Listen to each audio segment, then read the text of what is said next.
Good morning प्यारे बच्चों। कल से हम लोगों ने शुरुआत की थी अर्थशास्त्र के पहले चैप्टर विकास के बारे में। कल हमने विकास की थोड़ी सी चर्चा की थी कि विकास किसे कहते हैं। फिर एक बार आपको बता देते हैं कि विकास एक प्रक्रिया होती है जो सतत चलती रहती है, और विकास का तात्पर्य होता है कि हमारे जीवन में जो भी निर्धनता है, हमारे समाज में जो असमानता है, हमारे साथ जो असमानता का व्यवहार किया जाता है, अशिक्षा जो हमारी है, हमारे जीवन से इनका दूर हो जाना, ये क्या कहलाता है? विकास कहलाता है। मतलब हमारे आर्थिक स्तर में, यहाँ विकास का तात्पर्य आर्थिक क्षेत्र से है कि हमारे आर्थिक स्तर में सुधार हो जाना, और आर्थिक स्तर में सुधार के साथ साथ हमारी निर्धनता दूर हो जाए, हमारे साथ समाज में समानता का व्यवहार किया जाए, हम शिक्षित हो जाएं, समाज में हमको सम्मान मिले। यही क्या है? विकास है। तो कल विकास की चर्चा किए थे, आज हम चर्चा करेंगे आय की। विकास के बारे में कल आपको एक होमवर्क दिया गया था कि विकास क्या वादा करता है। विभिन्न व्यक्ति, विभिन्न लक्ष्य। हम चर्चा किए थे कि हर व्यक्ति के लिए विकास के अलग अलग लक्ष्य होते हैं, विभिन्न व्यक्तियों के लिए विकास के विभिन्न लक्ष्य होते हैं, और कभी कभी ऐसा होता है कि दो व्यक्तियों के विकास के लक्ष्य में विरोधाभास होता है, जिसे हम भाई बहन के उदाहरण के माध्यम से समझे थे। एक तालिका थी जिसमें आपका विभिन्न श्रेणी के लोगों के विकास के लक्ष्य के बारे में बात की गई थी कि अलग अलग श्रेणी के लोग हैं और उनके जो विकास के लक्ष्य हैं वह अलग अलग प्रकार के हैं, जिसमें भूमिहीन ग्रामीण मजदूर लिखा हुआ है। इनके विकास के लक्ष्य क्या हैं?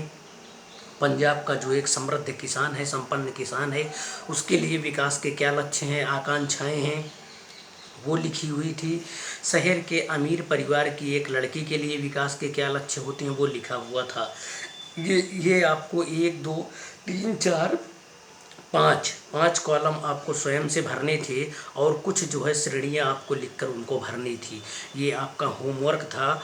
मुझे विश्वास है कि आप होमवर्क किए होंगे।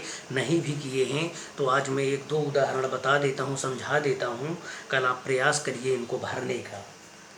जैसे सपोज करो, लिखा है कि किसान जो खेती के लिए केवल वर्षा पर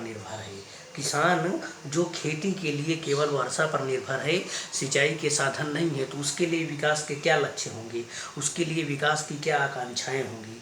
तो सबसे पहले तो वो यही सोचेगा कि अधिक से अधिक पैदावार करने के लिए हमारे पास सिंचाई की अच्छी सुविधाएं हों। दूसरा वो क्या सोचेगा कि उसका क्या लक्ष्य होगा कि उन्नत बीज हों, रासायनिक उर्वरक एवं कीटनाशक दवाइयाँ उसके पास हों, सरकार के द्वारा उसे सस्ते दर पर ऋण मिल जाए, लोन मिल जाए। उसकी जो फसल है, यदि किसी प्रकार की कोई प्राकृतिक आपदा आती है, उस आपदा के कारण उसकी फसल का नुकसान होता है, तो उसकी फसल का जो है बीमा किया जाए। उसकी जो उपज तैयार होती है, फसल जो तैयार हो जाती है, जब अनाज तैयार होता है तो उस अनाज का उसे उचित मूल्य मिले। ये क्या है? एक किसान जो खेती के लिए केवल वर्षा पर निर्भर है, उसके लिए विकास के ये लक्ष्य हैं।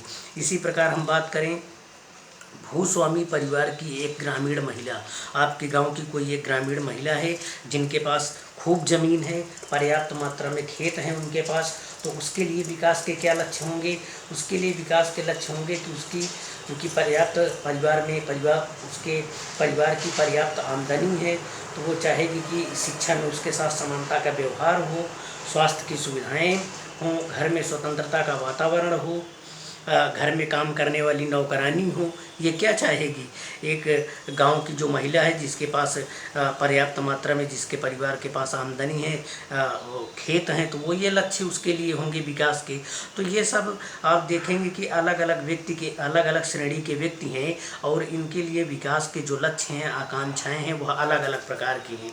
शेष आपको भरना है। जैसे शहरी बेरोजगार युवक है, शहर में कोई बेरोजगार रहता है, युवक है, तो उसके लिए क्या होगा कि सबसे पहले तो वो चाहेगा कि मुझे कोई रोज़गार मिल जाए। जब उसको रोज़गार मिल जाएगा तो वो चाहेगा कि मुझे रहने के लिए अच्छा घर मिल जाए। जब रहने के लिए अच्छा घर मिल जाएगा तो उसको लगेगा आने जाने के लिए परिवहन की उत्तम सुविधाएं हों। तो क्या है, सबके लिए अलग अलग प्रकार की जो है विकास की आकांक्षाएं हैं, इसको आपको कल भरना है, दिखाना है। आज हम पढ़ेंगे आय और अन्य लक्ष्य। आय क्या होती है? आय की इंग्लिश होती है इनकम। आय मतलब इनकम। आप आय जाति का प्रमाण पत्र बनवाते हैं ना, आय प्रमाण पत्र अलग होता है, जाति प्रमाण पत्र अलग होता है। जो आय प्रमाण पत्र होता है उसमें आपके पिताजी की वार्षिक आय का उल्लेख होता है कि आपके पिताजी एक वर्ष में इतना कमाते हैं, और उसी के आधार पर आपको स्कॉलरशिप मिलती है, वजीफा मिलता है। इसी प्रकार आप जाति प्रमाण पत्र बनवाते हैं जिसमें आपकी जाति का उल्लेख होता है कि आप इस जाति से संबंधित हैं। तो आय क्या होती है? तो आय की यदि हम अर्थशास्त्र के दृष्टिकोण से परिभाषा देने का प्रयास करें तो आय मतलब आय क्या होगी? तो उत्पादन के वे सभी साधन जिनसे हमें मुद्रा मिलती है, जिनसे हमें पैसा मिलता है, वो क्या है? आय है। उत्पादन के वे सभी साधन जिनसे मुद्रा का अर्जन किया जा सके आय कहलाते हैं। और मुद्रा का अर्जन करने वाले, जिनसे आप पैसा कमा सकते हैं, जो भी आपके पास साधन हैं, वो सारे साधन क्या हैं? वही सारे साधन आपकी आय के साधन हैं। तो उत्पादन के वे सभी साधन जिनसे मुद्रा का अर्जन किया जा सके वह आय कहलाते हैं। और उत्पादन के प्रमुख साधन कौन से हो सकते हैं? आपके पास भूमि है तो आप अपनी भूमि के माध्यम से अपनी आय को बढ़ा सकते हैं। आपके पास दुकान है कोई तो आप अपनी दुकान के माध्यम से आप ठेला लगाते हैं तो वो आपकी उत्पादन का साधन है। आपके पास कार है, आप ऑटो है तो वो आपके लिए उत्पादन का साधन है। तो उत्पादन के साधन की यदि हम बात करें तो उत्पादन के साधनों को प्रमुख रूप से 5 भागों में, जो आय के साधन हैं उन्हें 5 भागों में बांटा गया है। एक होता है भूमि, पूंजी, श्रम, संगठन और साहस। भूमि, पूंजी, श्रम, संगठन और साहस। फिर एक बार बता देता हूँ आय किसे कहते हैं। तो उत्पादन के वे सभी साधन जिनसे हमें मुद्रा प्राप्त होती है, जिनसे मुद्रा का अर्जन किया जा सकता है, वे आय कहलाते हैं। आय के प्रमुख साधन निम्नलिखित हैं: भूमि, पूंजी, श्रम, संगठन और साहस। तो वे सभी माध्यम जिनसे मुद्रा का उत्पादन किया जा सकता है, मुद्रा का अर्जन किया जा सकता है, वे आय के साधन कहलाते हैं, और उसे ही आय कहते हैं। अब देखते हैं आय और अन्य लक्ष्य। तो आय के साथ साथ और भी बहुत सारे लक्ष्य जुड़े होते हैं। सिर्फ पैसा कमाना ही व्यक्ति का उद्देश्य नहीं होता है।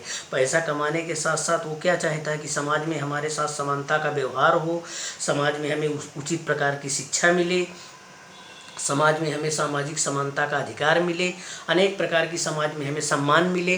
तो ये इनकम के साथ साथ हर व्यक्ति की इच्छा होती है। तो वही है आय और अन्य लक्ष्य। आप अगर एक बार फिर तालिका 1.1 देखें तो एक बात समान पाएंगे। अभी हम देखें एक बात समान क्या पाएंगे? लोग चाहते हैं कि उन्हें नियमित काम, डेली काम मिले, बेहतर मजदूरी मिले और अपनी उपज अथवा अन्य उत्पादों के लिए अच्छी कीमतें मिले।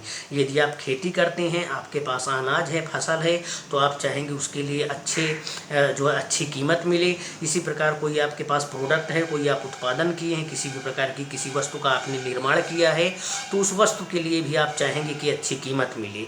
तो कुछ बातें समान है। बातें क्या समान है? कि आपको नियमित काम मिले, बेहतर मजदूरी मिले, अपनी उपज का या जो आपके पास उत्पाद है उसको अच्छी कीमत मिले।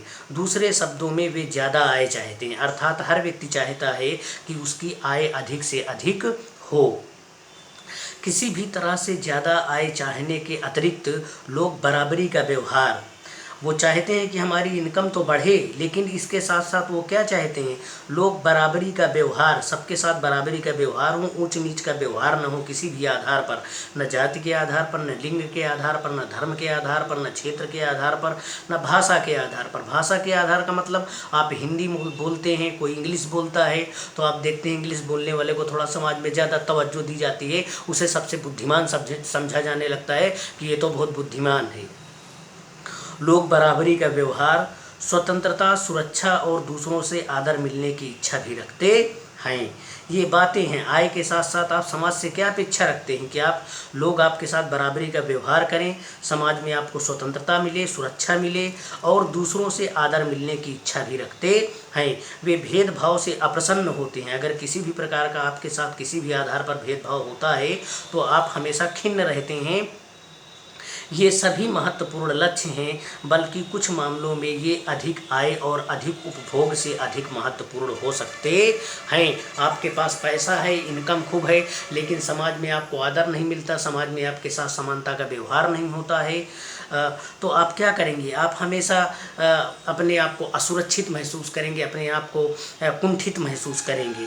तो लोग चाहते हैं कि हमारे पास पैसा हो, सब कुछ हो, लेकिन पैसे के साथ साथ हमारा समाज में आदर हो, सम्मान हो, लोग हमें प्रतिष्ठा की नज़रों से देखें, तो ये भी महत्वपूर्ण है आय के साथ साथ। क्योंकि जीने के लिए केवल भौतिक वस्तुएं ही पर्याप्त नहीं होती हैं।